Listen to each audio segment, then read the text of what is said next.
მოთხოვნილად შემოიქმნება საქართველოს ბომბარდიის 31 სეპტემბრის როგორ მოახერხე? სრულიად უბრალოდ და მოგურებელთა თვალწინ გააცოცხლეს ძირითადი ეტაპები საბჭოთა რაკეტები დღეს მშვიდობის გუნდია. საიმედო დარაჯობს ჩვენი ხალხის შემოქმედებით შესანიშნავ საჩუქრებს უზრდებენ მეცნიერებს, კულტურის, ლიტერატურის, ხელოვნების მუშაკები. Советская Грузия сердечно приветствует вас. А сегодня икითხებოდეს ხალხური ხალხოკრატია.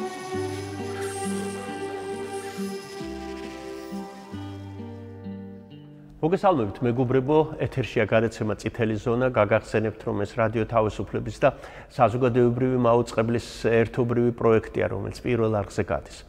დიდ ქართველ კინორეჟისორს კონსტანტინე პიპინაშვილს დაბადების 100 წელი შეუსრულდა.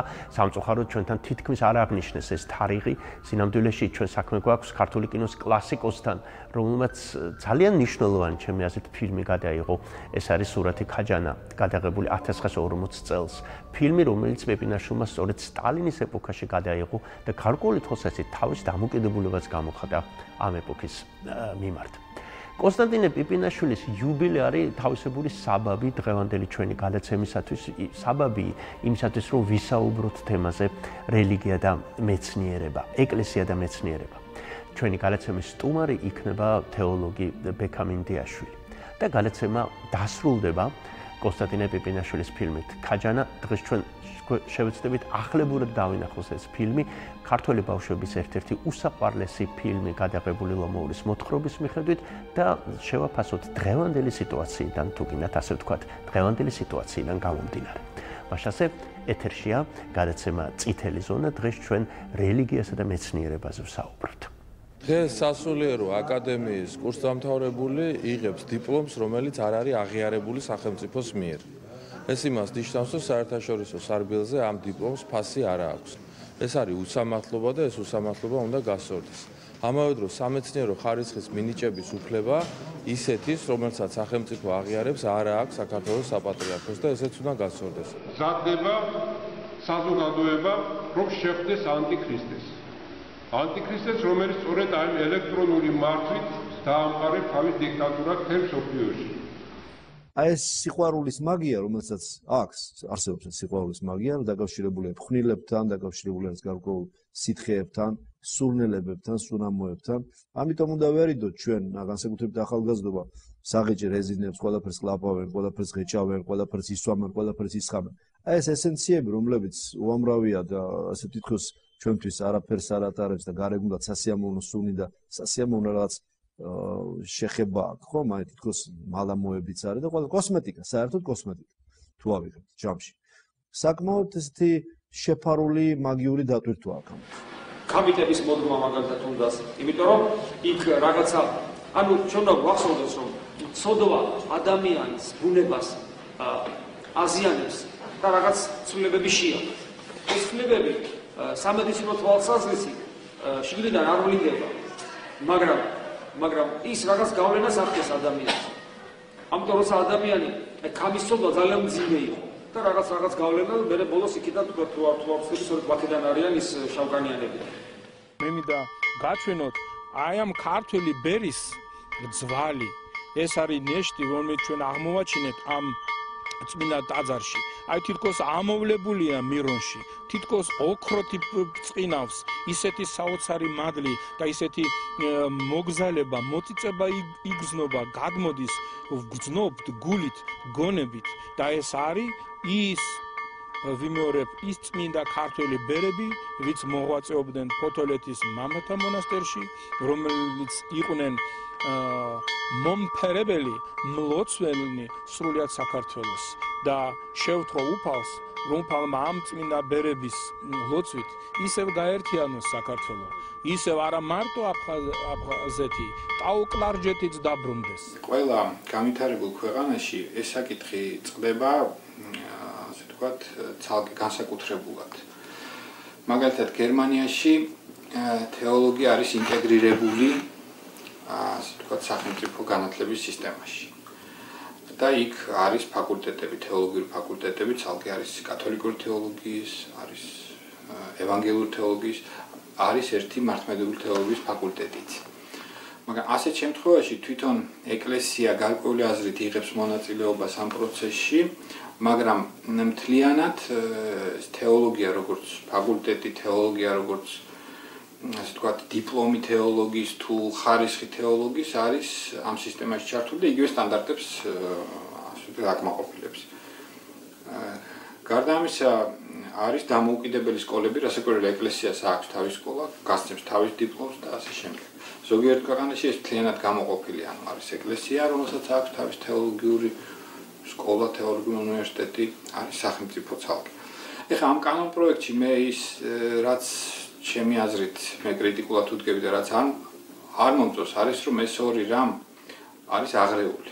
ანუ თუ ჩვენ გვინდა რომ ეკლესია თეოლოგია ჩართოთ სახელმწიფო სისტემაში, მაშინ რატო არ უნდა დააკმაყოფილოს მან იგივე სტანდარტები, რატო არ უნდა იყოს იქაც სამეცნიერო საბჭო და ის რატო უნდა იყოს რომ საპატრიარქომ თუ პატრიარქმა უნდა მიანიჭოს ასე ვთქვათ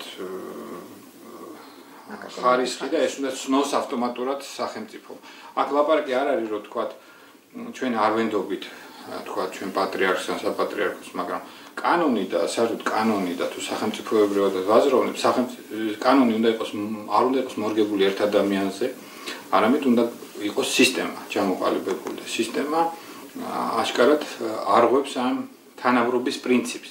თუ ვართ მეცნიერებაში, უნდა მეცნიერული მეთოდები გამოვიყენოთ და ბიბლიით არ უნდა ვიხემწვანებოთ, როდესაც ფიზიკურ ექსპერიმენტს ვატარებთ და პირიქით ფიზიკური ექსპერიმენტიდან არ უნდა გავაკეთოთ შორსმიმავალი ესე დასკვნები, რომ თურმე ღმერთი კი არ არსებობს, ღმერთის მაგალითად არსებობს ატომი, იმიტომ რომ ნუ ხა ელემენტარულად რო ვთქვათ, სხვადასხვა სფეროა.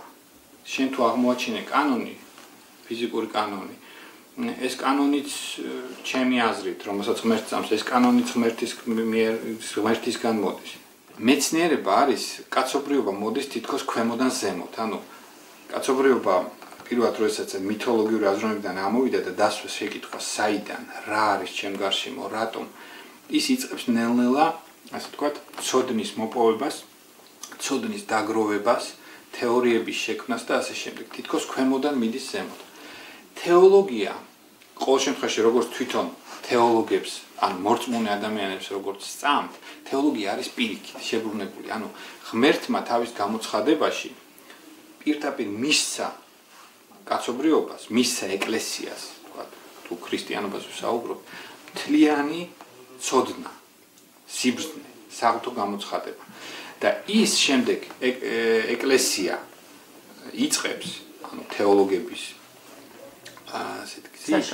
საშუალებით, ეკლესია იწყებს აი ამ ცოდნის გამოთქმას ადამიანურ ენაზე. ანუ ერთ-ერთი მნიშვნელოვანი რა არის, რომ სწორედ თეოლოგიური, დიდი თეოლოგიური სწავლებები იქმნებოდა მაშინ, როდესაც იყო რაღაცა პრობლემები, როდესაც ჩნდებოდა რაღაც არასწორი სწავლება.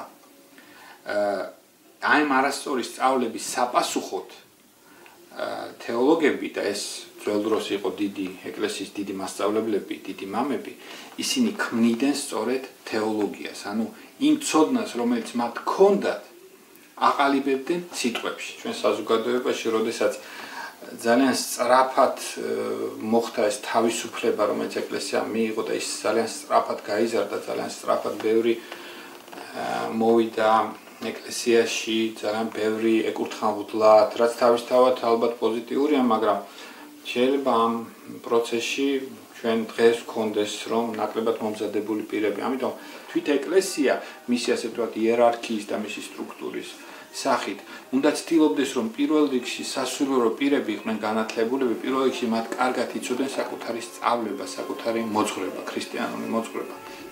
თქვენ იცით რომ წმინდა მამები იმასაც ამბობენ რომ მეორედ მოსვლამდე გავრცელდება ისეთი მწერები, უცნაური მწერები, რაც არ ახსოვს კაცობრიობას, რომ დაკვენენ ადამიანებს და ცოდვილი ადამიანები, მოუნანიებელი ადამიანები დაწყვეტებიან აი ესეთი კბენისგან და სასიკვდილო წყვილები გააჩნდება და გარდაიცვლებიან. ხოლო მართალნიო და ვინც არ სოდავს, შეიძლება დაკვინო, მაგრამ ასეთი წყვილები არ დააჩნდებათ. მოგესალმებით მეგობრებო, გაგახსენებთ რომ დღეს ჩვენ საუბრობთ გადაცემა რომელიც მიეძღვნა ქართველ რეჟისორს კონსტანტინე პიპინაშვილს და მის ფილმს ქაჯანა. დღეს ამ გადაცემაში ვსაუბრობთ თემაზე რელიგია და მეცნიერება. ბატონი ბექა მინდიაშვილი არის ჩვენი სტუმარი. ეს სურათი კიდევ ერთხელ გაგახსენებთ რომ 1940 წელს არის გადაღებული ნიკოლო მოურის მოთხრობის მიხედვით და გარწმუნებთ რომ დღეს როცა ამ ფილმს თავიდან ვნახავთ, ამ ფილმის მთავარი სახე გლობუსი, რომელიც იმარჯვებს სიბნელეზე და ობსკურანტიზმზე, კი ბატონო, ალბათ მნიშვნელოვანი სახე არის დღევანდელი საქართველოსთვისაც.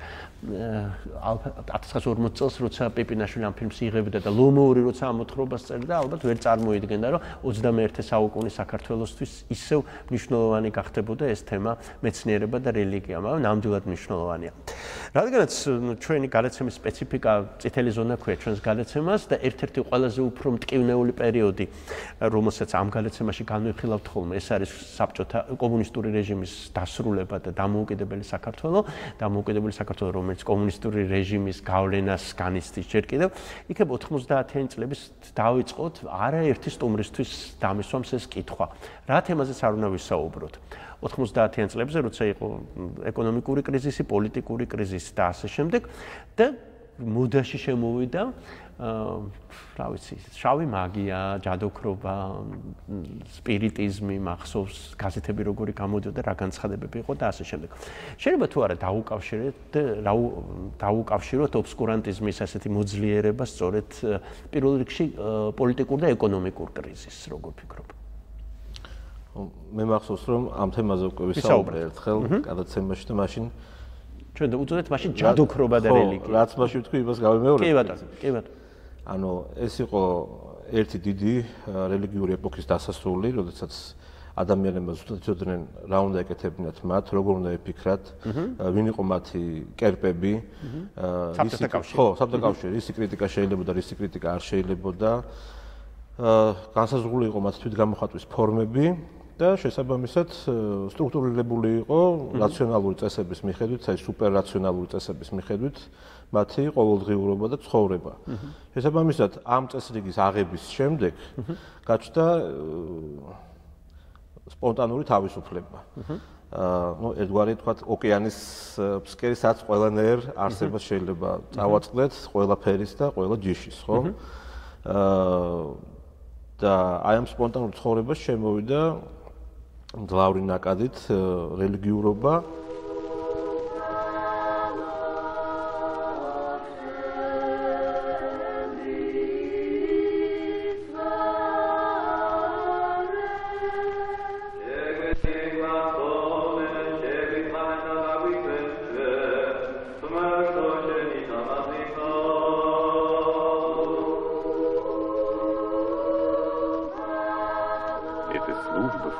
Святого Давида, построенном в VI веке.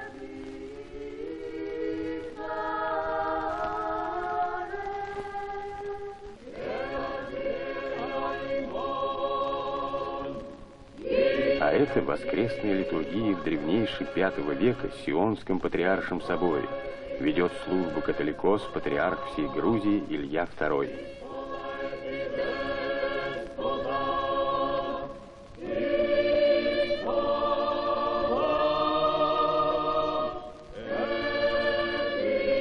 Особо почитается верующими икона святой Нины, просветительницы Грузии. По преданию, она пришла на эту землю с крестом из виноградной лозы.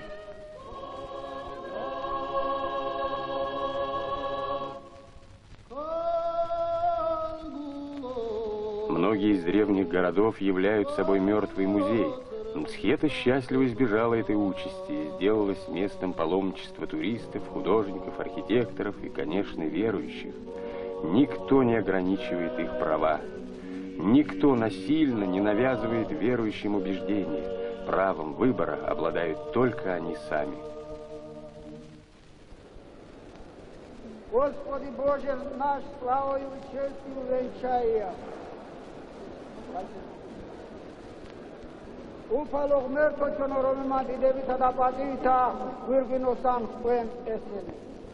და თამდევი იყო რელიგიურობის შემოსვლისა და რელიგიის დაბრუნების უბრალოდ ამ სივრცეში, ასევე სპირიტუალიზმის, მაგიის, პირობითად რომ ვთქვათ, ჯადოქრობის დაბრუნებაც, ვინაიდან სწორედ ამ პერიოდში, ამ გადასვლის სიტუაციაში, როდესაც ერთი წესრიგი, ერთი სამყარო სრულდება და იწყება ალბათ უფრო ახალი წესრიგის დამყარება და ახალი სამყაროს ფორმების მიცემა, ახალი სამყაროსთვის უბრალოდ ფორმის მიცემა, ამ გადასვლის პერიოდში ყველაზე ადეკვატური მეთოდი თუ შეიძლება ითქვას თავის გადარჩენისა და საკუთარი თავისუფლებისგან გაქცევისა არის გაქცევა ან რელიგიაში, ან მაგიაში და შენი უძლურების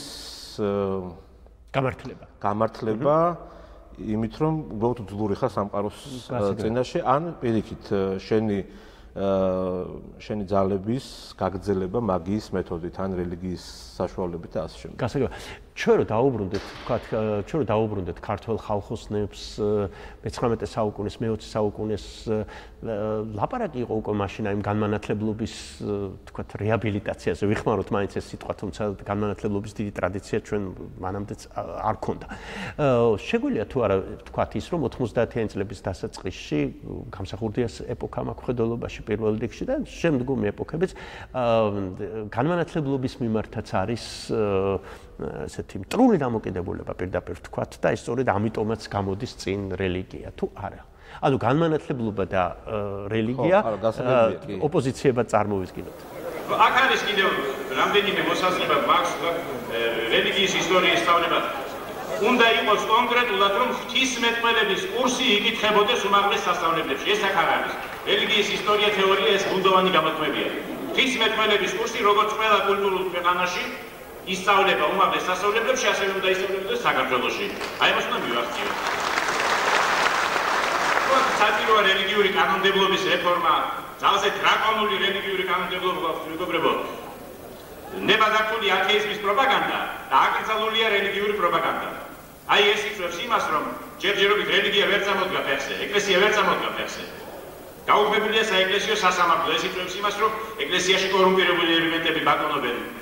გაუქმებულია საკათალიკოსო საბჭო, ეს ნიშნავს იმას, რომ ეკლესიასთან ვერ თანამშრომლობს ინტელიგენცია. კირიონის დროს, ლეონიდეს დროს იყო საკათალიკოსო საბჭოში, როდესაც ჩვენი ცნობილი მოღვაწეები თანამშრომლობდნენ სინოდში. ეს 1928 წელს გაუქმდა მთავრობამ, ეს უნდა აღდგეს. მრავალი კონკრეტული პრობლემაა, მეგობრებო, უნდა იყოს დაკონკრეტებული ეს პროგრამაში. ასე რომ ვიბრძოლოთ აი კონკრეტული ნათელი და ჭეშმარიტად ეროვნული პრობლემისათვის. ეს არის ჩემი საბოლოო ასეთი. მე ამ წილში ვერ განვიხილავდი საკითხს, მე უფრო რელიგიის როლის და სრულწმენების როლის გაძლიერებას დაუკავშირებდი იმას, რომ იდეოლოგიური ვაკუუმი გაჩნდა, კომუნისტური იდეოლოგია რანაირ სახთაც არ უნდა ყოფილიყო, ფაქტია, რომ ის ბატონობდა ადამიანებზე, წარმართავდა ადამიანების ცნობიერებას და აი ამ იდეოლოგიის განმათავისუფლებული ადგილი დაიკავა ფუნდამენტალიზმმა და ეს კვაზი იდეოლოგიებმა. ანუ ერთი ფუნდამენტალიზმი შეიცვალა მეორე. განმანათლებლობა არც ყოფილა ეს განსაკუთრებული ტრადიცია საქართველოში, არც რუსეთში, მათ შორის და შესაბამისად საქართველოს ჩვენს სივრცეში და ჩვენს რეალობაში ეს ვერ დაბრუნდებოდა და ვერ აღსდგებოდა. შეიძლება ვილაპარაკოთ ნაციონალიზმზე, ლიბერალურ ნაციონალიზმზე, მაგრამ კლასიკური გაგებით განმანათლებლური ტრადიცია, რომელიც გულისხმობს რაციოს უპირატესობას და გონების და პროგრესის რწმენას, თქვათ, ირაციონალურ ცხოვრების წესზე უპირატესობას გულისხმობს, რომ აი ასეთი განმანათლებლობა საქართველოსთვის ნაკლებად ცნობილი არის, მე ვფიქრობ. კომუნისტების დროსაც არ იყო ამის აი ცდა მაინც ამის კომუნისტების დროს უბრალოდ სხვა რელიგია შეიქმნა. სხვა რელიგია შეიქმნა, რომელიც ასევე ებრძოდა განმანათლებლობას. რომელიც ასევე ებრძოდა განმანათლებლობას, ასევე სტრუქტურირებული იყო, ისევე იყო სტრუქტურირებული დაახლოებით და უფრო მეტადაც კი უფრო ტოტალიზირებული იყო, ასე ვთქვათ, ეს რელიგია უფრო განფენილი იყო ნებისმიერ ადამიანში და შუა საუკუნეებში, ხო? შუა საუკუნეების მართვის მოდელი რაციონალიზდა და ჩამოყალიბდა ამ ტოტალიტარულ კომუნიზმად. აი, შესაძლებელია ამიტომაც იყო, რომ აი ეს მტრის ხატებში ალბათ ერთ-ერთი პირველი მტერი ამ საზოგადოებისა იყო მერაბ მამარდაშვილი, რომელიც ცდილობდა სწორედ ამ განმანათლებლური იდეალების დამკვიდრებას აი ამ ეროვნულ მოძრაობაში და უცხო სხეულად აღიქმებოდა. ესე იგი ის სახელმწიფო რომელიც მართავს რაღაც სხვა რაღაცა რა არის და თან კიდე ახლავს აი ეს ტრადიციული რუსული მოჩვენებითი ელემენტი ლანდი მოჩვენება საზოგადოება რომელიც არავით არის დამოუკიდებელი თვითმყოფადი ასოციაცია ადამიანების არ არსებობს მხოლოდ ისეთი რომელიც შიგნიდან არის გამწვავებული სამწიფოებრივი პრინციპით და დაშვებულია სახელმწიფოს მიერ ეს და თქვი რომ ხელისუფლება არ არსებობს რა თქმა უნდა არ არსებობს ამიტომ შეგვიძლია ნახოთ დღეს ვთქვათ რომ ვინ მართავს საქართველოს ცხადია რომ ტრადიციული ჭყალებში ტრადიციული სხვადასხვა ან როგორც ამბობენ ახლა წინ წლებში ტრადიციული სტრუქტურა სისტემა ნეიტრალიზებულია დაავადებულია იმ გაგებით რომ რაღაცა თითქოს გაშიშებულია და ნეიტრალიზებული პარალიჩი დაემატა მაშინ რა მართავენ არაფორმალები არა მართავს რა ლიბერალური დემოკრატიული ინტელიგენცია არა და რას ნიშნავს ანარქია არის არა სწორედ ის მომენტია სადაც ხედავთ რას ნიშნავს ხელისუფლება ჩვენში ნიშნავს იმას რომ ხელისუფლება არის ამორფული საბჭოთა ხელისუფლება მართავს იმით ჩვენ მართავთ ერთმანეთს მის სასარგებლოდ იმიტომ ჩვენ ყველა ადამიანურად ჭყალებში უგებთ ერთმანეთს და ვაკეთებთ იმას რაც სურს საბჭოთა ხელისუფლებას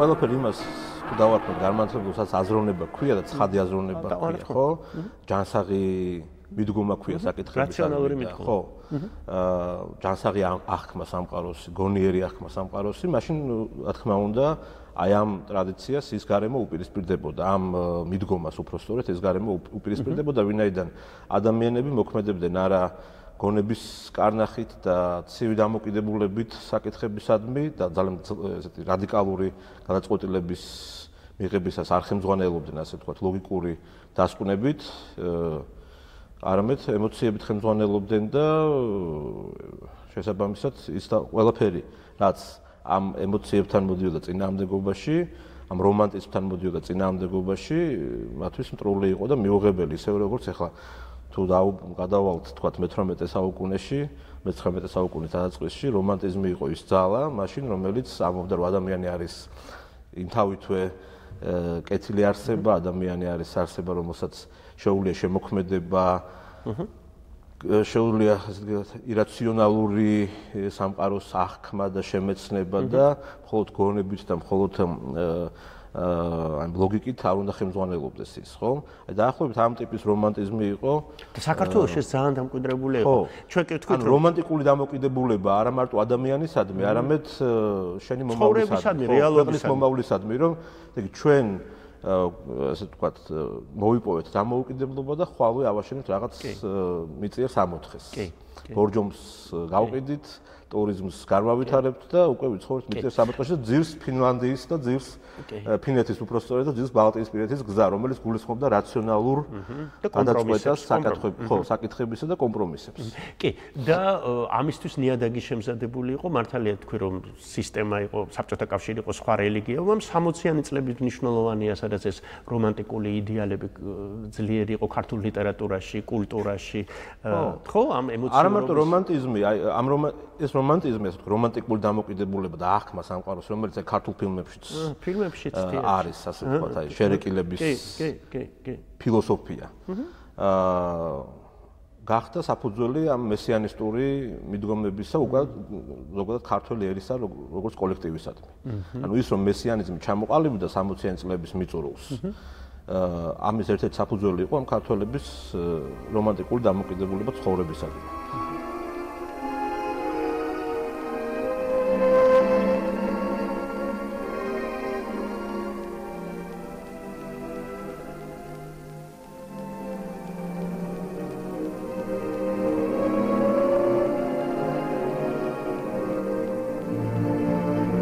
აქ ყველაფერი ნაცნობი და მშობლიურია. ამ სახეების გარეშე წარსულიც ვერ წარმოვიდგინე. მე ახლა უკვე ვიცოდი, რომ ამათშია ის ძალა და შემართება, რომელიც ჩუმად, ოღონდ ჯიუტად ქმნის ისტორიას და მოძრაებს მას. ამ გარეგნულ სიმშვიდეში მე ვგრძნობდი, რომ ვიღაც მუდამ სირავდა თავს და მზად იყო გაეღო მსხვერპლი.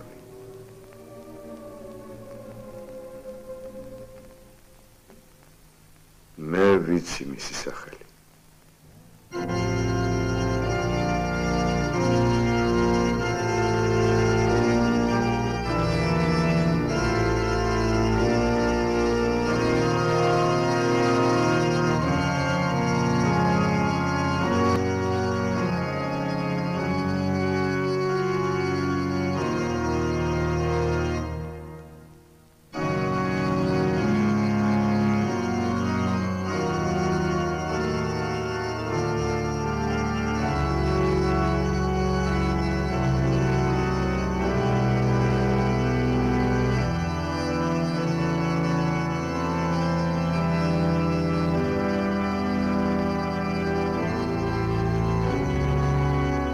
ქართველებმა დაუშვით მე-20 საუკუნის ბოლოს ის რაც რაღაც შუა საუკუნეებში ან კიდევ უფრო ადრე დაძლეული იყო უკვე სხვა კულტურების მიერ. დაუშვით ის რომ საქართველოს და ქართველები შეიძლება გამختارიყო ყველაზე მაგარი მსოფლიოში და მას მოეხდინა სამყაროს განკითხვა და განსჭა და ფაქტობრივად ღმერთის პერსონიფიკაცია იყო, ასე ვთქვათ, ქართველი ერი ჩვენს ცნობიერებაში მესიანისტური თვალსაზრისით. რითი შეიძლება ეს ახსნათ? იმით რომ ვთქვათ, სტალინი ქართველი იყო, მე გამიგია ეს, რომ აი ერთ-ერთი წარმომადგენელი ჩვენი იყო ასეთი ძლიერი ადამიანი.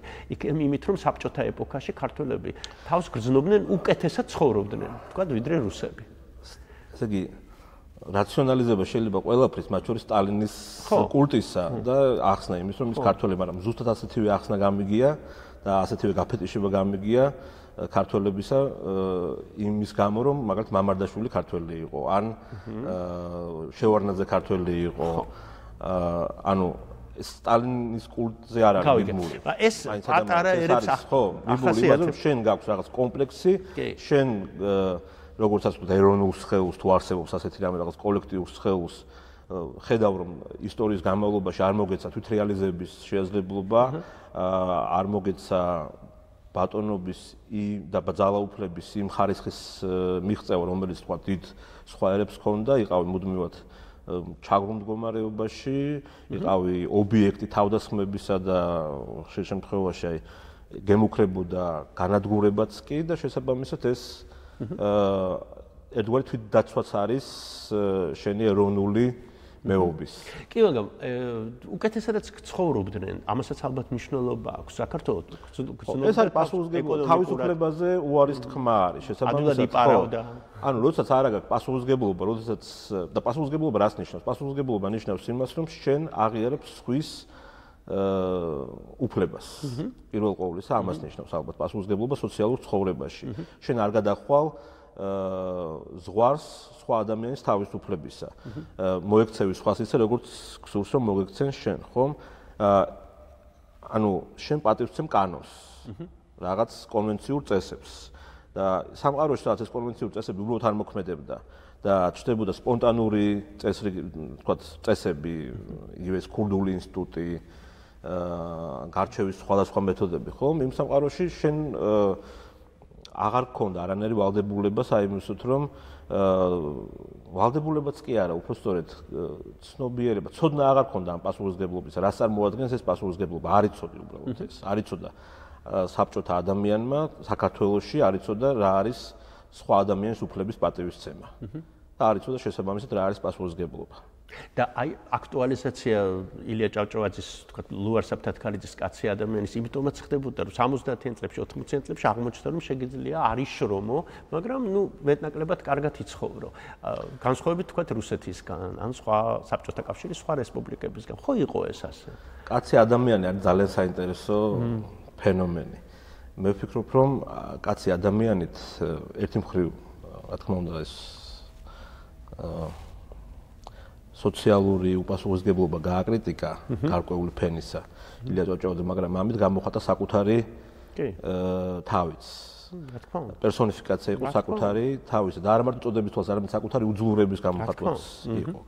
და გარკვეულად ეს დაინახა სტურუამ, მე მგონი და მისი კაცი ადამიანი, მის კაცი ადამიანში გაიგივებულია ილია საკუთარივე პერსონაჟთან. და აქ ერთი მხრივ არის სრული უძლურება ბატონის წინაშე თუ დამპყრობლის წინაშე, რუსიც მონაწილეობს ამ სპექტაკლში და მეორე მხრივ არის თავისუფლება იმისა, რომ გამოთქვა შენი აზრები. და იყო ადამიანი, რომელიც ფიქრობს და აზროვნებს, მაგრამ ამავდროულად იყო უძლურა. ჩიტურაშვილის დედასა? იმასა. სადაღარ, კაცო? აგერვა, ჩემო ბატონო, საწავალ ახლა. ჩიტურაშვილის დედასა? აგე მიხო. კაცო ჩიტურაშვილი. ო, მიხო. ბიჭო, ქონია ჟურნალი. ო. Вестник Европы.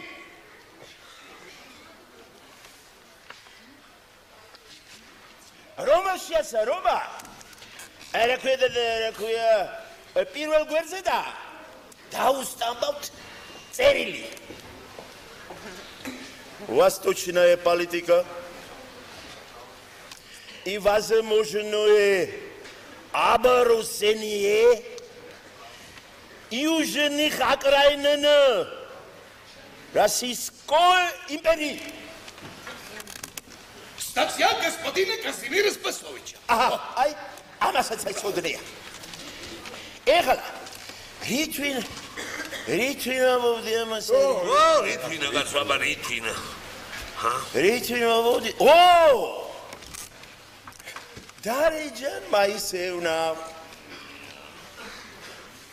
ძალიან საშაში შოა.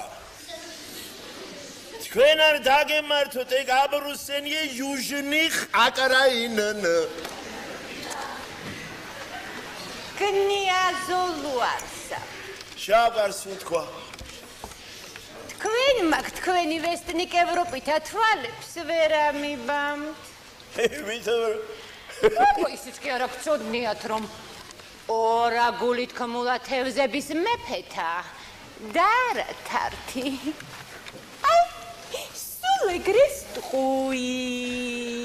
და ეს არქეტიპი მოაზროვნე და უძლური ადამიანი იყო ყველაზე კარგი ქართველი ადამიანი იმ იდეალურად. ნამდვილად და ეს ქართველი აგრძელებს ცხოვრებას 70-იან წლებში, 80-იან წლებში და ასე შემდეგ, ხო, არსებობს.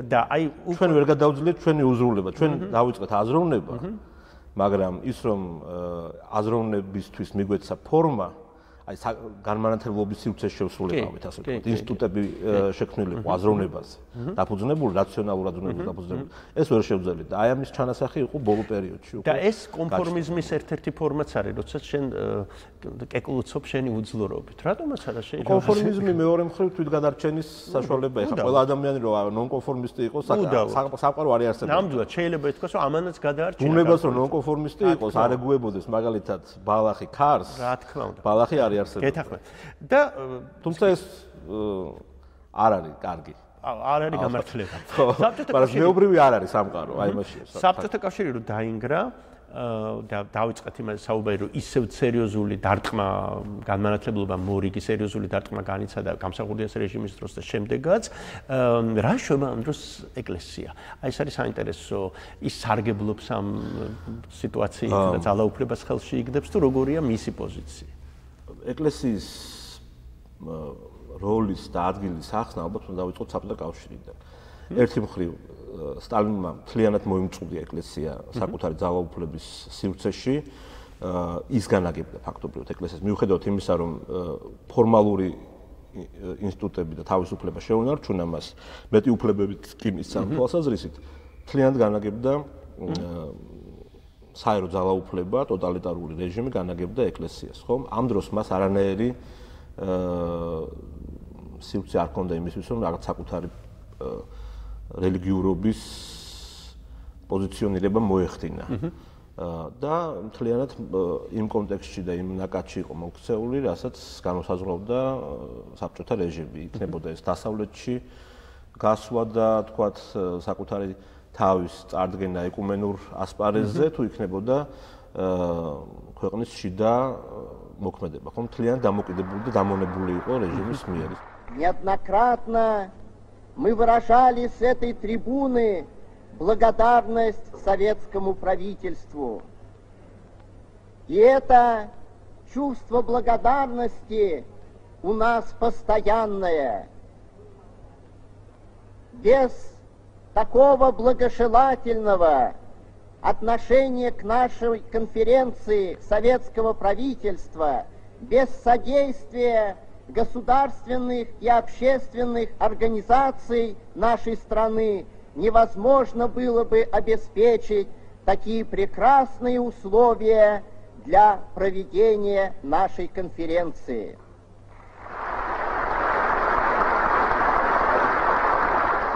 У нас было впечатление, что нас принимал весь советский народ, и верующие, и неверующие, все наше советское общество, которое страстно желает мира, которое все делает, чтобы был мир на земле. ისე როგორც მანამდე რუსული იმპერიული ძალაუფლების მიერ კანტორად იყო ფაქტობრივად ქცეული, ხომ? რა მოხდა თავისუფლების პირობებში? ერთი მხრივ მან დაიწყო ადაპტაცია ამ ეროვნულ მესიანიზმთან თუ იდეოლოგიასთან, ამ ნაციონალისტური. ხო, აი კვაზინაციონალისტთან, ეთნიციზმთან თუ შეიძლება ასე ითქვას. და დაუპირისპირდა გამსახურდიას ხელისუფლებას, იმიტომ რომ სურდა პირველობის მოპოვება ამ დონეზე. ანუ მაშინ მიდიოდა ძალაუფლებისთვის ბრძოლა. ანუ ვინ მოიპოვებდა ამ სიმბოლურ კაპიტალს, რასაც ადამიანების გონების რაში ადანაშაულებდა? ეს სხვა შორის ეს სისტემა, რომელზეც არ საუბრობდნენ და მიუხედავად იმისა, რომ ეკლესია იმთავითვე იყო მესიანისტურად განწყობილი, 86 წელს მახსოვს სიონის საკათედრო ტაძარში დავესწარი წირვას პატარა ვიყავი, მაგრამ მახსოვს რომ ეს იყო წირვა თუ პარაკლისი ქართული ენის დასაცავად. კი არა, დასაცავად კი არა, ქართული ენის მსახურება იყო და შემდეგ დაამკვიდრა კიდევაც ქართული ენის მსახურება პატრიარქმა პარაკლისი დაამკვიდრა 14 აპრილს არის, ასე ვთქვათ, ენის დღეს ეს პარაკლისი, ხო?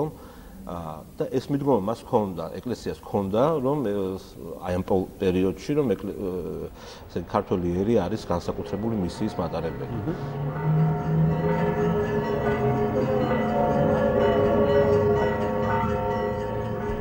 დღეს სიონის ტაძარში საშობაო წირვას ატარებს სრულიად საქართველოს კათოლიკოს პატრიარქი, უწმინდესი და უნეტარესი ილია მეორე.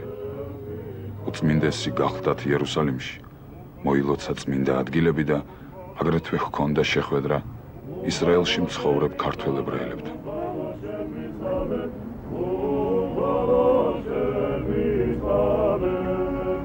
და აი მისი პოზიცია მოვიდა, მისივე პოზიცია ჰქონდა გამსახურდიას დაახლოებით. ისიც მესიანისტურად იყო განწყობილი ქართველი ერისადმი და განსხვავება ის იყო, რომ გამსახურდიასაც და ეკლესიასაც და პატრიარქს საკუთარი თავი მიაჩნდათ ამ ქვეყნის ბატონ პატრონად, უხეშად რომ თქვა ძალიან. გასაგებია, მაგრამ რაში ადანაშაულებდა, აი რა არ მოწონდა თუ ოფიციალურად ამაზე არ ეკლესია არ ადანაშაულებდა გამსახურდიას, გამსახურდია ადანაშაულებდა ეკლესიას. ადანაშაულებდა საბჭოთა რეჟიმთან თანამშრომლობაში და სუკის აგენტებს უწოდებდა სასულიერო პირებს, სინოდის წევრებს. ანუ რაღაც რეფორმაზე ფიქრობდა, ნუ რეფორმა დავარქვათ, არ ვიცი, ცვლილებაზე. მე მახსოვს საუბრები იმის შესახებ, რომ ის აპირებდა საეკლესიო მმართველობის შეცვლას, ეძებდა კიდევაც კანდიდატებს, რომლებიც დათანხმდებოდნენ პატრიარქის ტიტულს. მაგრამ შინაარსს არ შეცვლიდა. შინაარსს, რა თქმა უნდა, არ შეცვლიდა. ისევ იქნებოდა არ შეცვლიდა პირიქით. გამსახურდია საპრეზიდენტო ფიცის სიტყვის წარმოთქმისას პარლამენტში განაცხადა, რომ ქართული სახელმწიფოებრიობა უნდა ეფუძნებოდეს მართლმადიდებლობას. და არა, თქვათ, ეს არის საძირკველი, ასე ვთქვათ, ქართული სახელმწიფოებრიობის და ეკლესია და სახელმწიფო უნდა ერთად აშენებდნენ ჩვენ საზოგადოებას.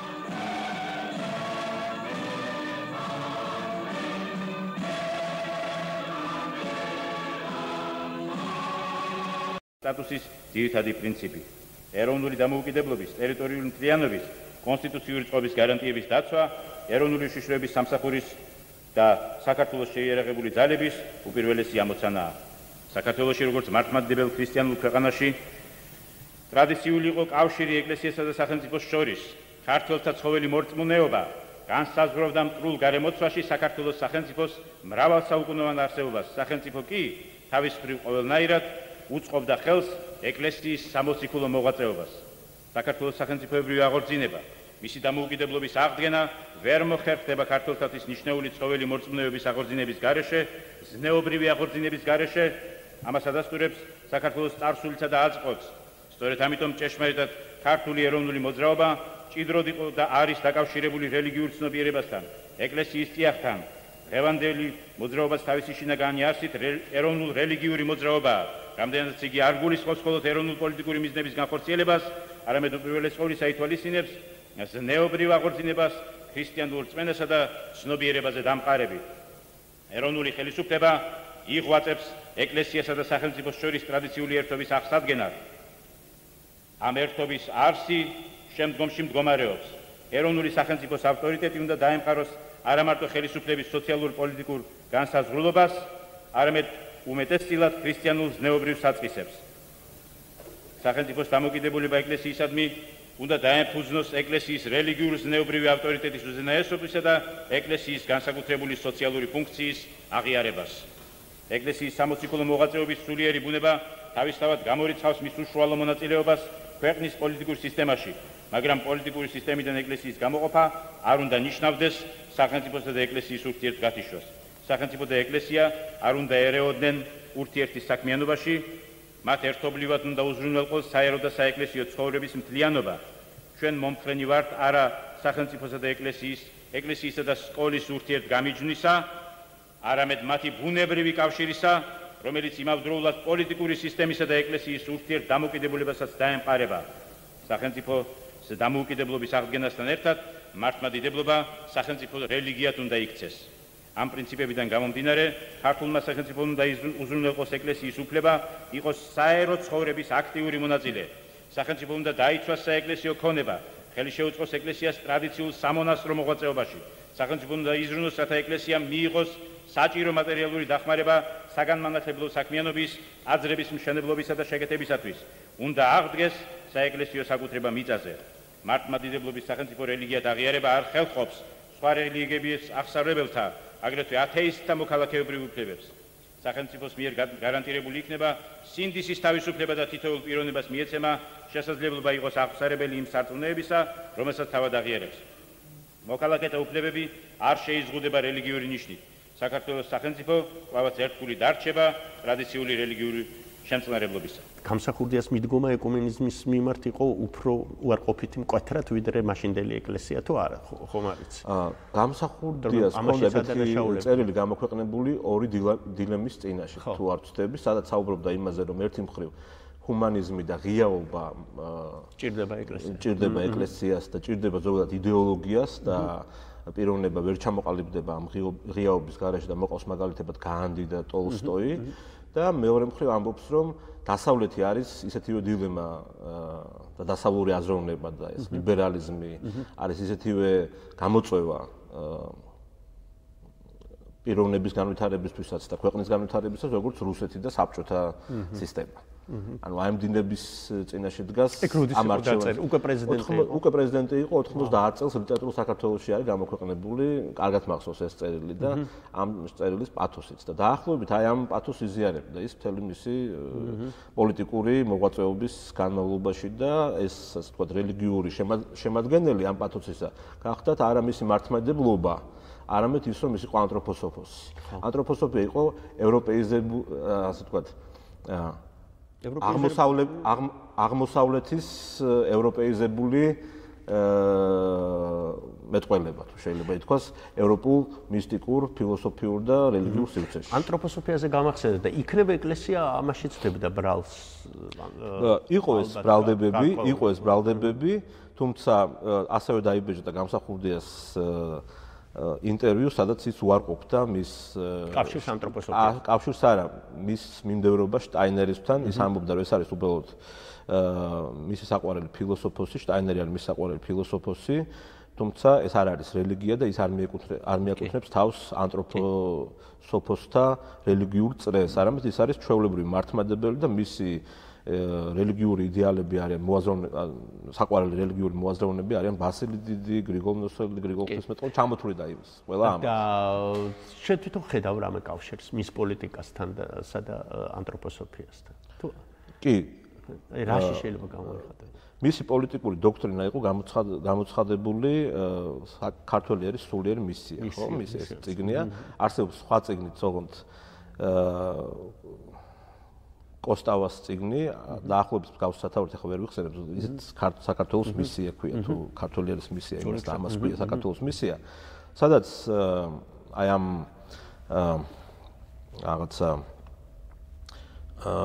რელიგიურ, მეტაფიზიკურ, მისტიკურ ტერმინებში ცდილობს ერთი ავტორიც და მეორე ავტორიც პოლიტიკური განვითარების აღწერას და კონკრეტულად ქართველი ერის, ქართული სახელმწიფოებრიობის ადგილის პოვნას სამყაროში, ოღონდ ისეთი ადგილისა, რომლის ასე ვთქვათ ღირებულებები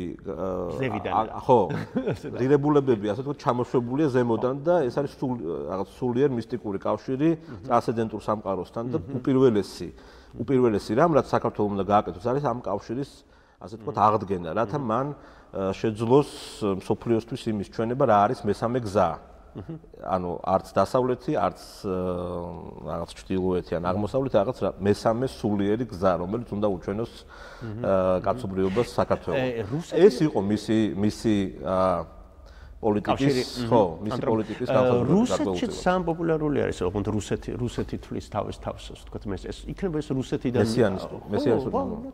არა?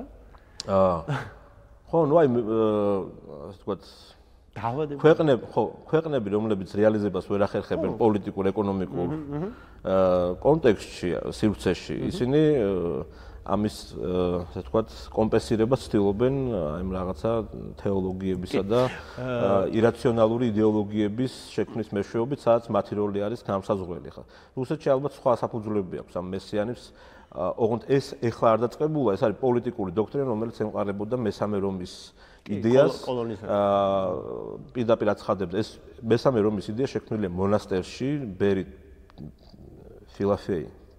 ფილოფეოსი არის ამ დოქტრინის ავტორი, სადაც როდის მეთქი, როდის ეს ან მე-16 საუკუნე, სადაც როგორც რუსეთი, ასე ციტაა რუს, ასევე მაშინ ჯერ კიდევ მეფე და მე იმპერატორი არის გამოცხადებული ამ დოქტრინის სხვა ვარიანტებში უკვე გამოცხადებული მსოფლიოს აქრისტიანოს მმართველად, რომლის უმთავრესი ფუნქცია არის ქრისტიანობის დაცვა და გავრცელება მთელს მსოფლიოში და ის არის ყველა ქრისტიანული ერის ფარველი.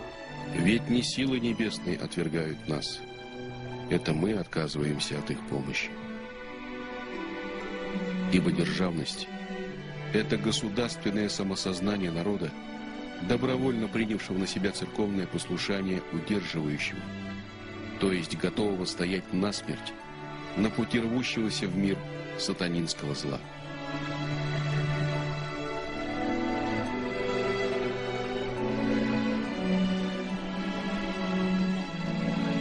И долгие столетия державность на Руси была той силой, которая вела эту борьбу, препятствовала осуществлению дьявольских замыслов. Ныне, при нашем попустительстве, она почти разрушена. Восстановление ее есть для России вопрос жизни или смерти. Кроме того, судьба России определяет и судьбу мира. А потому вопрос державного строительства на Руси приобретает поистине вселенское значение.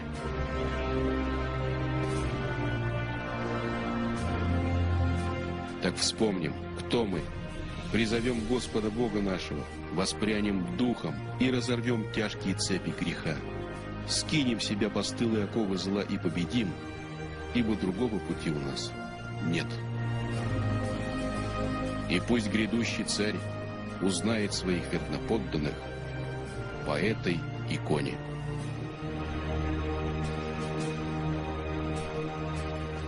აქ გაბრწყინებაზე არ არის ასე თქვა საუბარი საქართველოს თუ შევადარებთ. ეხლა ისე მეცნიერებას რო დაუბრუნდეთ, თუმცა ძალიან საინტერესოა როგორ იცვლება ეკლესიის დამოკიდებულება, ეკლესიის მიმართ დამოკიდებულება უკვე 80-იან წლებში და უკვე ვთქვათ მე ვარდების რევოლუციის მერე ამაზეც მინდა რომ ვისაუბროთ. ყოველთვის ესეთი მტრული დამოკიდებულება იყო. თუ გადავავლებთ თვალს, აი თუ გავუძდით მასშტაბებს, ასე ვთქვათ, დროის მასშტაბებს, კოპერნიკიდან დავიწყოთ. კოპერნიკამდე რო დავიწყოთ, ხო. ნახავთ რომ ესე იგი იცვლება დამოკიდებულება მეცნიერებასა და რელიგიას შორის, იყო პერიოდები, როდესაც სინათლე, უხეშად რომ ვთქვათ, მარტივად რომ ვთქვათ, შემოქონდა ცხოვრებაში ადამიანისთვის სინათლე მოქონდა არა მეცნიერებას, არამედ რელიგიას. ის ხდებოდა შემდეგ უკვე ბიძგი სამყაროს სურათის შეცვლისა, რომელშიც ახალმეცნიერულ მიგნებებს, აი პარადიგმის ცვლილების შედეგად ახალმეცნიერულ მიგნებებს რენესანსი გათბედელობაში. ხო, მიწვევა შეიძლებოდა, მაგრამ იყო, ვთქვათ, პერიოდები, როდესაც სწორედ რელიგია ხდებოდა, მეცნიერება ხდებოდა რელიგიის მეცნიერებასთან ადაპტაციის შესაძლებლობა. პრობლემა ყოველთვის ის იყო, რომ განსხვავებით მეცნიერებისგან რელიგია მეცნიერების წინსვლას, გასწრებას უпростоრეთ განიცდიდა ძალიან მწვავედ. მაგალითად, თუ კი დარვინს შემოაქვს ახალი თეორია ევოლუციონიზმის, ხო? სიტყვაზე. ან აინშტაინის ფარდობითობის თეორია. ეს არ ითვლება მეცნიერების კრახად, არამედ მეცნიერების განვითარებად ითვლება. მაგრამ რელიგია მეცნიერება თვლის ამას, მეცნიერების განვითარებას, რა თქმა უნდა. მაგრამ რელიგია მეცნიერების განვითარებას თვლის დაპირისპირებად რელიგიასთან, სამწუხაროდ. და ეს იყო პრობლემა. და შემდეგ უკვე და ყოველთვის ერთ-ერთი მიზეზი, აი რის გამოც ეს უკვე ვერ ახერხებდა ადაპტაციას განმანათლებლობის პერიოდიდან ალბათ უფრო, აი ნიუტონიდან უფრო სწორედ. მეცნიერებასთან რელიგია იყო ის, რომ ყოველთვის ეძებდა მეცნიერებისგან დამოუკიდებელ სივრცეებს და მოვლენებს, აუხსნელ მოვლენებს, ასე ვთქვათ, მეცნიერების მიერ აუხსნელ მოვლენებს და აწერდა ამას ღვთის განგებულებას. შემდეგ აღმოჩნდებოდა, რომ იმ ღვთის განგებულებაში შეიჭრებოდა მეცნიერება, მაგრამ მთავარი პრობლემა ის კი არ არის, რომ ვერ ახერხებდა ადაპტირებას. უბრალოდ მთავარი პრობლემა ჩემი აზრით მეცნიერებასთან რელიგიასთან მიმართებით, რელიგიის და მეცნიერების ურთიერთმიმართების თვალსაზრისით არის ის, რომ რელიგია ცდილობდა მეცნიერების მეთოდოლოგიით შეექმნა სამყაროს სურათი, როდესაც მისი მისია და მისი ამოცანა არ არის იმის გაგება, რა კანონზომიერებებით იმართება მატერიალური სამყარო. არამედ მისი ასე ვთქვათ, ფუნქცია თუ ამოცანა არის ის, რომ ადამიანისთვის უფრო ახლობელი გახადოს ტრანსცენდენტური სამყაროს, მატერიალური სამყაროს მიღმა არსებული რეალობა. ეს არის მისი ერთადერთი ამოცანა. ამიტომ იმ ენით და იმ მეთოდებით, რომლითაც აღწერს სამყაროს მეცნიერება, ყოველთვის მარცხს განიცდის თუ მიმართავს უпростоრეთ ამ მეთოდებს, ყოველთვის განიცდის მარცხს მეცნიერება, იმიტომ რომ თქვათ, პტოლომეოსის სამყაროს სისტემა შეიცვლება ნიუტონის სამყაროს სისტემით, მე შემოვა თქვათ აინშტაინის ახალი პარადიგმა და ვერასოდეს ვერ აუწყობს დროულად ფეხს. აქ აუწყობს, მაგრამ ის არის დამარცხებული თავს.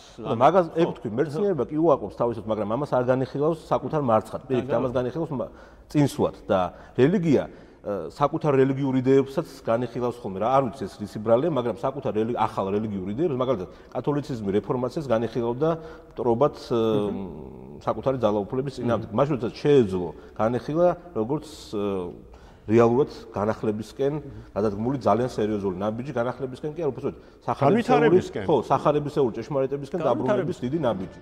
იოანე ოქროპირის სიტყვები, რომ დედამიწა მრგვალი არის, პირდაპირ და ზუსტად ასახავს მეცნიერულ ხედვას იმის შესახებ, რომელიც ასე რომ ვთქვათ, შემდგომ საუკუნეებში იქნა დაკისრებული.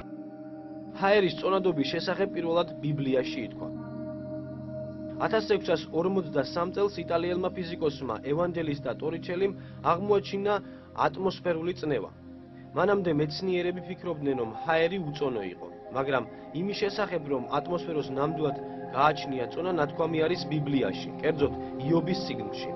იქ სადაც საუბარია სამყაროს შექმნის პირველ დღეებზე, როდესაც ღმერთი ქარს წონას უწესებდა. მითითებული არის, რომ ქარს ზუსტად იმ მოძრავ ჰაერის მასას, რომელიც შემდეგ, ასე რომ ვთქვათ, ტორიჩელის მიერ იქნა დამტკიცებული. ეს კიდევ ერთხელ აღნიშნავს და ამითი ეს მცირედი მუხლებია იქედან, საიდანაც ჩვენ შეიძლება, ასე რომ ვთქვათ, დავინახოთ ის მეცნიერული სიბრძნე, რომელიც ბიბლიაში არის.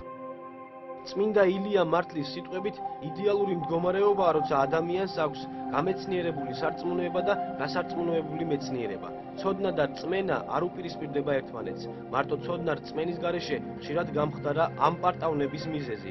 რწმენაც საღმრთო ცოდნის გარეშე არაერთგზის გამხდარა ფანატიზმის მიზეზი. ძალზე საჭიროა მეცნიერების სხვადასხვა დარგის შესწავლა, მაგრამ ყველაფერს საფუძვლად მაცხოვნებელი რწმენა უნდა ედოს. ცოდნა იწყება ტვინიდან, მაგრამ ეხება გულს. სარწმუნოება იწყება გულიდან, თუმცა ეხება ტვინს. ან ნებათვეც რელიგიური მრავალფეროვნება რომ მუდმივად ქმნის პრობლემებს, სწორედ იმის ბრალია რომ ამ სიახლეებს და განსხვავებულობას, განსხვავებულ იდეებს ეფუძნება ხომ ეს სხვადასხვა რელიგიური ვერიღებს რელიგია. ყველა ეკიდება. არა მარტო რელიგიურ მრავალფეროვნებას, კულტურულ მრავალფეროვნებას, სამეცნიერო სიახლეებს, პოლიტიკურ სიახლეებს ეკიდება რატომღაც, რატომღაც არა, ალბათ იმიტომ რომ კონსერვატული ინსტიტუტია და დაფუძნებულია დაფუძნებულია იმაზე, რომ ის მის საფუძვლად დევს წარსული, ასე ვთქვათ. ანუ ვთქვათ, ვიღაცა აფუძნებს ამ რელიგიას, რომელიც მუდმივად რჩება წარსულში. გავიგე. და სადმე იყო მაშინ როდესაც ქრისტე თვითონ ამბობს, რომ ის არის ანი და ჰოე, ანუ ის არ არის წარსული, ის არის დასაბამიც და დასასრულიც. და იყოს შემთხვევები, როდესაც ხდებოდა შერიგება, მაგალითად დარვინი ავიღეთ, ხო, როგორც ერთ-ერთი დარვინზე გამახსენე, ყველაზე დიდი მტერია. აქ კიდევ ერთი საკითხია, რომ არც დარვინი არ ყოფილა არარელიგიური ადამიანი. არა, ხო. არც ერთი მეცნიერი, დიდი მეცნიერი ფაქტობრივად აი ამ პერიოდისა, ხო? მიღმა რელიგიის არ ყოფილა. შეიძლება ისინი აცხადებდნენ, რომ ისინი არიან აგნოსტიკოსები, ისინი ვერ შეიმეცნებენ ღმერთის არსებობას, ისევე როგორც ვერც იმას დასტურყოფენ, რომ ღმერთი არ არსებობს. თუმცა ათეისტებიც ბევრნი იყვნენ, რა თქმა უნდა, მაგრამ პიროვნულ დონეზე ეს პრობლემა არ იყო. პიროვნებებისთვის მეცნიერული მუშაობა, გონება და რაღაც ცნობიერება გახლეჩილი არ ყოფილა. გონება და სული გახლეჩილი არ ყოფილა, ასე ვთქვათ. ეს იყო ყოველთვის პრობლემა ინსტიტუციებისა და არა პიროვნებებისა. Emma, his wife, was a devout believer. Darwin truly ემა მისი ცოლი თავგადაკლული მორწმუნე იყო. დარვინს ის ძლიერ უყვარდა, პატივსცემდა და სჭირდებოდა იგი. სწორედ ამიტომაც განიცდიდა, რაიმე ისეთი არ გაეკეთებინა, რაც მას შეძრავდა. თავიდანვე ცხადი იყო, რომ შეხედულება, რომელსაც იგი ხადაგებდა, ემასათვის ძალზედ რთული აღსაქმელი იქნებოდა. იქიდან გამომდინარე, რომ ევოლუციის თეორია ადამიანებს ლამის უკვდავი სულის არ მქონე ცხოველებად წარმოაჩენდა, ქრისტიანები ამ თეორიას ამორალურად მიიჩნევდნენ. სულის გარეშე ღირსეული ცხოვრებისათვის სტიმული არ არსებობს. არ არსებობს არც სამოთხე და არც ჯოჯოხეთი, არც ჯილდო და არც სასჯელი. თავისი წიგნის დასასრულზე მუშაობისას დარვინი ფიქრობდა, რომ საკუთარი ცოდვებისთვის თვითონვე ისჯებოდა.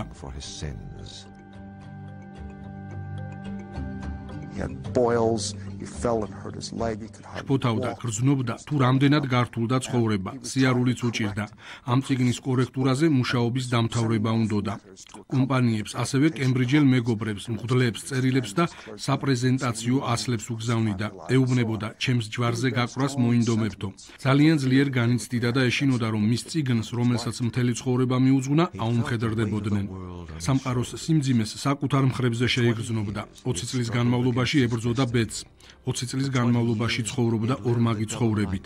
ახლა კი მისი მდუმარება დასრულდა. 1859 წლის ნოემბრის თვეში ის სახეობათა წარმოშობას ბეჭდავს და ქარიშხლის მოახლოებას ელოდება. ეხა ჯორდანო ბრუნო იყო უაღრესად რელიგიური ადამიანი. მიუხედავად იმისა, რომ მას რაღაც ცოტა პანთეისტური დამოკიდებულებები ჰქონდა სამყაროსადმი, ის იყო რელიგიური ადამიანი და ხადაგებდა ამ თავის რელიგიას, მაგრამ რელიგია მის, ასე ვთქვათ, გამოასალმა სიცოცხლეს. გავიგე. ეხლა რო გადმოვიდეთ ისე უკვე პოლიტიკურ ვითარებაში, რომ მე ვფიქრობ, რომ მაინც ეს პოლიტიკური საკითხიც არის, ეს დამოკიდებულება რელიგიისა და ანუ პოლიტიკას მნიშვნელოვანი როლი აქვს აქ. ეკლესიის პოლიტიკა ძალაუფლებისთვის ბრძოლის ამოსა. და გავიხსენოთ უკვე შემდგომი ეპოქა, დავას დაასრულეთ თქვა შევარდნაძის ეპოქა, როდესაც ეკონომიკური პრობლემების გამო მეცნიერება არ განვითარებულა ჩვენში და რელიგია ნელ-ნელა უფრო პოპულარული ხდება და უკვე ვარდების რევოლუცია. მე არქივებს ვნახულობდი და ერთი საინტერესო გადაცემა გვაქვს არქივში ვნახე რუსთავეორის გადაცემა, როდესაც მამა გიორგი სამწუხაროდ აღარ მახსოვს უკვე ზუსტად, რომელიც ძალიან ესეთი თავისუფალი განცხადებები აქვს, შეიძლება ასე ითქვას, მღვდლები ამ განცხადებებს არ აკეთებენ. ჩაჩავა. ეს იყო 2003 წლის ბოლო ღამის კურიერი. და შემდეგ როცა ამ განცხადებას აკეთებს, ის გამოდის ქუჩაში და მას თავს ესხმევია. შემდეგ უკვე არის სიუჟეტი, როგორ დაესხნენ მას თავს. ზაუნიან იმ პიროვნებებს და რაღაც ნახევარ ქურდულ რაღაც გარჩევებს უტარებენ იმ სასულიერო პირებს და არამსხვილ სასულიერო პირებს და ეპისკოპოსების წინამდეგაც ატარებენ ასეთ რაღაცებს. გუშინ ღამის კურიერში გაკეთებული ამ განცხადებების შემდეგ მამა გიორგი ჩაჩავა ანგარიშ სწორების მსხვერპლი გახდა. თემები, რომლის გახმაურებაც არ შეიძლება. გადაცემის შემდეგ სახლში მიმავალ წმინდა პანტელეიმონის სახელობის ეკლესიის წინამძღვარს ოპელის მარკის ავტომანქანა დაედევნა. მას ამ თემებზე საუბარი საკმაოდ მკაცრად აუგრძალეს. სასულიერო მამამ თავდამსხმელებში მამა დავით ქულივიძე ამოიცნო. იცით, აი რო გიყვებით, მე თვითონ არ მჯერა ამის, იცით, აი ღდელმა როგორ უნდა გაბედოს, ღამე მეორე ღდელს მისდევდეს მანქანით, ესე იგი გონკები მოაწყოს, მერე დააჯახოს მანქანა. დამირეკი ჩამოდიოდა, რო ჩავედი, დავინახე, რომ ორი მოძღვარი ერთმანეთს ხმამაღალ ტონზე ერთმანეთს ელაპარაკებოდნენ. მე ახლა იქ გავიგე, რომ მანქანას რატო დაარტყიო, რას ერჩოდიოდა. იქ იყო კამათი. 10 წლიანი დაპირისპირება ეკლესიაში პოლიტიკურ ხასიათს ატარებს. ასეთ განცხადებებს აკეთებენ დღეს სასულიერო პირები. ისინი ეკლესიაში არსებულ აგენტურულ ქსელზე საუბრობენ. ეს არის დიდი ბანდა, მართალია, რაოდენობრივად უმცირესობა არის, მაგრამ დანარჩენ ინერტულების ფონზე ჩანან აქტიურები, რომლებიც ახორციელებენ პირდაპირ რუსეთის სპეცსამსახურის და სპეცსამსახურების დავალებებით იმას, რომ საქართველოს მართლმადიდებელმა ეკლესიამ, როგორც ასე თქვათ, მოძღვრებითმა ინსტიტუტმა მოახდინოს გაუკუღმართებული ზემოქმედება მოსახლეობის ცნობიერებაზე. სასულიერო პირზე განხორციელებული თავდასხმის შემდეგ საპატრიარქოს კომენტარი ოფიციალურად არ გაუკეთებია. ისინი აცხადებენ, რომ საქმის კურსში არ არიან. სამაგიეროდ ეკლესიაში განხეთქილებას დღეს დიდ დროს უთმობს თავისუფლების ინსტიტუტი. საპატრიარქოს უმოქმედობას ისინი შიშის ფაქტორით ხსნიან. პირადად პატრიარქსაც არაერთხელ და ორჯერ განხორციელებულა ესეთი წეწოლა და ის ადამიანები, რომლებიც ხშირად ესე ხმამაღლა ილაშქრებენ ხოლმე, ვთქვათ, რაღაცა ანტიეკლესიური რაღაც შეთქმულებების წინააღმდეგ, ის ადამიანები ყოველთვის այս საკითხებზე არა თუ დუმან, არამედ ხშირად თვითონ არიან აი ამ ზეწოლის მონაწილეები. ეკლესიაში კანონსაწინააღმდეგო ფაქტების გახშირებით უშიშროებაც დაინტერესდა. სახელმწიფო არანაირად არ ერევა რელიგიურ დავაში, შესაბამისად იმისგან დამოუკიდებად თუ რაზე არის დავა, ჩვენთვის ერთადერთი არის მთავარი, რომ ეს მოხდეს კანონის ფარგლებში და არ მოხდეს აი ამ პროცესის კანონის მიღმა, კანონის გარეთ გასვლა. მიუხედავად იმისა, რომ შემთხვევა ღამით მოხდა, ვაკე საბურთალოს რაიონულმა პოლიციამ საქმე მხოლოდ ინფორმაციის გავრცელების შემდეგ რამდენიმე საათის წინ აღძრა. მაგრამ ეს განცხადებას მაინც თავისუფლად აკეთებდნენ. ანუ ეს პერიოდი ვარდების აკეთებდნენ არა. აკეთებდნენ არა. სულ რამდენიმე ადამიანი იყო, რომელსაც ხო იყვნენ. იყვნენ და დარჩენ კიდევ ვართ, თუ ჩაჩავა გამოვაკლდა ასე ვთქვათ. ხო. ანუ რაღაცა გამოცოცხლება და იმედი იყო ის, რომ მეტი თავისუფლება იქნებოდა, მაგრამ ეს არ მოხდა. კონკორდატზე მინდა კითხო, ეს კონკორდატი მანამდე დაიდო, ხო? შევარდნაძის პერიოდში. შევარდნაძის პერიოდში. აი კონკორდატი და ვარდების რევოლუცია შეიძლება ერთმანეთს დაუკავშიროთ, რომ იყო თუ არა ეს ახალგაზრდა თაობის სურვილი, ასეც ამიკითხავს, მოისყიდოს ეკლესია, რომელიც მერე მის გვერდით დადგება ვარდების რევოლუციის. მადლობა გადაწყვეტილება მიღებულია ერთმა. დიდი მადლობა გილოცავს ბატონებო.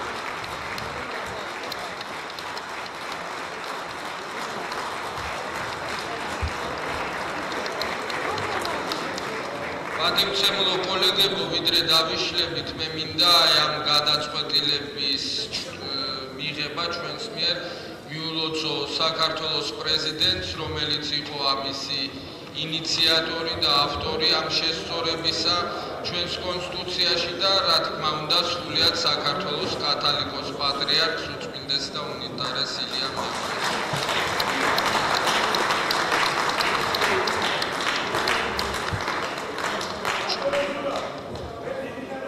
ჩვენ გვაქვს კიდე განსახილველი დადგენილება პარლამენტის რელიგიური ექსტრემიზმის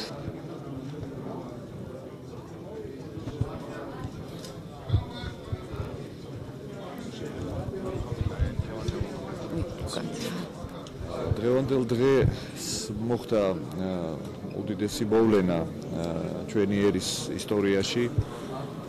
დღეს შეიძლება ითქვას საქართველომ აღიარა, რომ იგი არის თავისი უდიდესი ტრადიციების მემკვიდრე ქვეყანა, რომ ეს არის ქვეყანა, რომელიც დღევანდელ თანამედროვე ღირებულებებთან ერთად ინარჩუნებს საუკუნეებრივ ღირებულებებს და უფრო მეტიც დღეს ჩვენ განვაცხადეთ, რომ ჩვენი საუკუნეობრივი ღირებულებანი არათუ არ მოდიან წინააღმდეგობაში დღეს საერთაშორისო აღიარებულ სამართლის ნორმებთან, არამედ შეიძლება ითქვას, რომ ისინი არიან ამ ნორმების ერთ-ერთი გამომუშავების ისტორიულად კაცობრიობის მიერ ამ ნორმების გამომუშავების ერთ-ერთი აქტიური წევრი. უხეშად რომ ვთქვათ, ეკლესიის გადაბირება ყველა პოლიტიკური ძალის ერთ-ერთი მისწრაფება იყო და არის და იქნება სამწუხაროდ უახლოეს პერიოდში. ვინაიდან ეკლესიის ავტორიტეტის და ძალაუფლების შეზღუდვა ალბათ ასე არა. არა, სხვაგან საქართველოს ლაპარაკობაში ძალაუფლების შეზღუდვა საკმაოდ რთული პროცესი იქნება თუ საერთოდ დაიწყო ის ოდესმე უახლოეს პერიოდში ყოველ შემთხვევაში ისე ვითარდება მოვლენები რომ რაღაცა ღირებულებათა კვლევა არსებობს რომლის თანახმად ბოლო პერიოდში გაკეთებული 2012 წელს რომლის თანახმად ევროპული ქვეყნებისგან განსხვავებით საქართველოში უფრო მეტი გაცილებით უფრო მეტი ახალგაზრდა მორწმუნე ვიდრე შუახნის და მოხუცი ასაკის ადამიანები როდესაც ევროპულ ქვეყნებში პირიქით არის ასე ვთქვათ მაჩვენებელი ჯერ მოხუცებულების შემდეგ შუახნის და ბოლოს ახალგაზრდები მოდიან აქ ამოტრიალებულია ეს დიაგრამა და ახალგაზრდებს აქვთ წამყვანი როლი რელიგიური პატრიარქის იდეა ძალიან მომწონს 100,000 მოწამის ეკლესია რო აშენდეს და მოხარული ვიქნები რა თქმა უნდა აშენდეს ეკლესია იმიტომ რომ ეს ქრისტიანული ისაა თანახმოვართ და დარწმუნებულია თბილისში ყველა თანახმა იქნება აშენებაზე. ეკლესიის შენებლობა ეხლა ტაძრები და ეკლესიები თუ არ შენდება, მაგრამ რა თქმა უნდა, რასაც პატრიარქი იტყვის, გვერდზე ვდგავარ მეც ყველა რაად კი. პატრიარქის სიტყვები ყველა უნდა გავითვალისწინოს და რა თქმა უნდა კი. ძალიან კარგი აზრია. რომ აშენდეს ეკლესია. რა თქმა უნდა, კარგია რომ აშენდეს. ასეთაც მოწამის ნაზარი. აუცილებლად უნდა იყოს მე მგონი ამ ადგილას და უხეშად რო თქვა მიზეზი შეიძლება ისაა რომ გამონათლებლები არის. ხო, არა, ეს არის პრობლემა რა თქმა უნდა.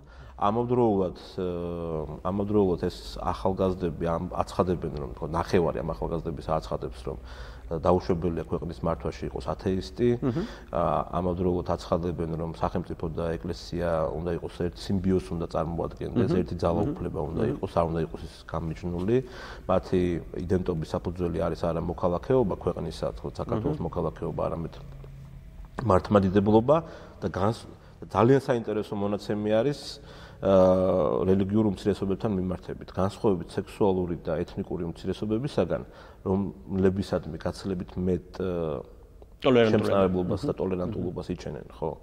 ახალგაზრდები რელიგიური უმცირესობებისადმი ისინი სრულიად შეუწყნარებლები არიან, იმიტომ რომ ამ კომპონენტს აკისრებენ როგორც ჩანს უფრო დიდ დატვირთვას ანიჭებენ რელიგიურ ელემენტს, ეს დაკავშირებულია სასიცოცხლო ინტერესთან, იმიტომ რომ სექსუალური უმცირესობები, ეთნიკური უმცირესობები არ ქადაგებენ ხსნას, უხეშად რომ ვთქვათ.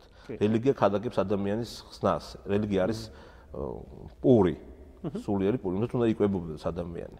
ამიტომ დამოკიდებულება გაცილებით უფრო მძაფრია ჩემი აზრით მის მიმართ და ამავდროულად ეს არის ის რაზეც შენი ლაპარაკე, ანუ ის რომ სახელმწიფომ ფართოდ გაუხსნა გზა ეკლესიას შევარდნაძის კონკორდატი იყო ეს. კონკორდატმა დაადასტურა ეკლესიის შევარდნაძის მიერ განსაზღვრული როლი ქვეყანაში. ეს ერთგვარი ბეჭედი იყო ინსტიტუციონალური ძალაუფლების აღიარების საეკლესიისთვის, იმიტომ რომ შევარდნაძე ეკლესიასთან თამაში კი ჩემი აზრით ეს იყო დადასტურება, არა ინიციატივა არ ვიცი ვის იყო, მაგრამ ეს იყო დადასტურება იმ როლისა, დაბეჭდვა იმ როლისა, რომელიც შევარდნაძემ განუსაზღვრა ეკლესიას და გულისხმობ რას, რომ შევარდნაძის პოლიტიკური ლეგიტიმაცია იყო ფუყე, ის არ იყო დემოკრატიულად არჩეული ლიდერი, მას სჭირდებოდა ლეგიტიმაციის დამატებითი წყარო, ხომ? და ეს წყარო, როგორც წესი, არის რელიგია. ანუ ეს არის უზენაესი ინსტანცია, რომელიც აძლევს თანხმობას მმართველს. რელიგია არის ეს იმიტომ, რომ შუა საუკუნეებში რელიგია იყო წიაღი თვითონ ძალაუფლებისა და მხოლოდ დემოკრატიის პირობებში ეს ურთიერთმიმართება შეიცვალა და როდესაც დემოკრატია ნაკლები გვაქვს, ამიტომ ისევ უბრუნდება რელიგიურ ლეგიტიმაციას პოლიტიკა. შესაბამისად, შევარდნაძემ გამოიყენა საკუთარი ძალაუფლების ლეგიტიმაციისთვის ეკლესია, გახსოვთ ალბათ ახსოვს მაყურებელსაც ის კადრები, როდესაც შევარდნაძემ უარი თქვა ძალაუფლებაზე და თქვა, რომ ესე იგი ის დატოვებდა პოსტს, ჯერ კიდევ არჩეული არ იყო ის პრეზიდენტად 94 წელს, დსთ-ში შესulis და აფხაზეთის პრობლემებმა განაპირობა მისი ძალაუფლების სრული ფაქტობრივად მორყევა იმ პერიოდში და მან მიმართა ეკლესიას საკუთარი ძალაუფლების გასამყარებლად და იმეილში გადმომდგარი შევარდნაძე გვერდზე უდგას მას პატრიარქი, რომელიც ართმევს მიკროფონს და ამბობს, რომ მე როგორც საქართველოს სულიერი ლიდერი, თუ რელიგიური ლიდერი, ვამბობ, რომ ედუარდ შევარდნაძე არის საქართველოს პოლიტიკური მმართველი, ხო? მთელი საქართველო ღელავს. ამიტომ მე უფლება მაქვს როგორც საქართველოს სულიერ მამას და პირადად თქვენ სულიერ მამას მოგცეთ ლოცვა კურთხევა, რომ მთელ საქართველოს განუცხადოთ, რომ თქვენ ბრძანდებით საქართველოს მეთაური.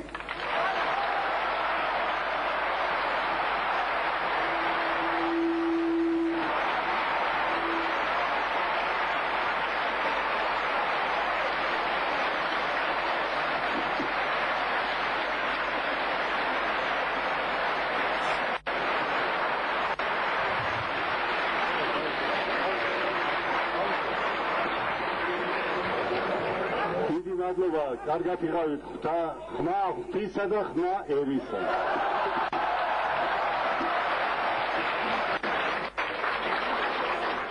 ეს რას ნიშნავს, რომ დააკანონა მისი უკანონო მმართველობა ეკლესიამ. ხა ეს ამ სამსახურს ეკლესიას წევდა მუდმივად შევარდნაძესათვის და ის იყო მისი ძალაუფლების დამკანონებელი, მისი ძალაუფლების ლეგიტიმატორი. ბოლო მომენტამდეც კი ის არა, თქვათ, იგივე აი ვარდების რევოლუციის დროს პატრიარქი აპირებდა სხდომაზე მისვლას და რაღაც ბოლო ღამეს გადაიფიქრა მან. რაც ალბათ საბოლოო ჯამში ალბათ ვერ შეცვლიდა მოვლენების განვითარებას, მაგრამ ძალიან მძიმე მდგომარეობაში ჩააყალიბდა მაშინდელ ოპოზიციას, ხო? და ეს იყო ერთგვარი ხარკი, რომელიც გადაუხადა ეკლესიამ, ანუ კონკორდატი იყო ერთგვარი ხარკი, რომელიც გადაუხადა პოლიტიკამ რელიგიას, შევარდნაძემ საპატრიარქოს. ასევე რელიგიური უმცირესობების დევნა, რომელსაც მაშინ ჰქონდა ადგილი. იყო აი ამ როლის აღიარების თამდევი პროცესი. გასაგებია. და ბოლო კითხვა ჩვენი გარეთ რომ ამოიწურა, მაგრამ არ შემიძლია რომ არ კითხო, თუ განვითარდება მეცნიერება, უკეთ ვიდრე არის და საერთოდ თუ მეცნიერების განვითარებაზე დაიწყო საქართველოში ფიქრი, ანუ განათლების სისტემა თუ გაუმჯობესდება, განათლების დონე თუ ამაღლდება, ამ კონკურენციაში შესაძლებელია თუ არა გაიმარჯვოს, ასე ვთქვათ, საერო აზროვნებამ და ობსკურანტიზმის ის ნიშნები, რომელიც არის ქვეყანაში და საკმაოდ ძლიერი თავჯაყნად დავამარცხოთ. ნუ პირველ რიგში ძალიან მარტივია, ასე ვთქვათ, წაბალი არის ის, რომ სკოლიდან უნდა სკოლაში უნდა შეიზღუდოს რელიგიის მონაწილეობის წილი. ეხლა პირიქით რელიგიის შესახებ უნდა ისწავლებოდეს როგორც ფენომენის შესახებ, როგორც სოციალური მოვლენის თუ კულტურული მოვლენის თუ ისტორიული ფაქტორის შესახებ, მაგრამ არ უნდა ისწავლებოდეს თავად რელიგია და მით უმეტეს არ უნდა ისწავლebes ერთი რელიგია და მით უმეტეს არ უნდა ისწავლebes სრულად უმეცარი ადამიანების მიერ. აქ ყველაფერი ერთად აკვაფ ჯერჯერობით.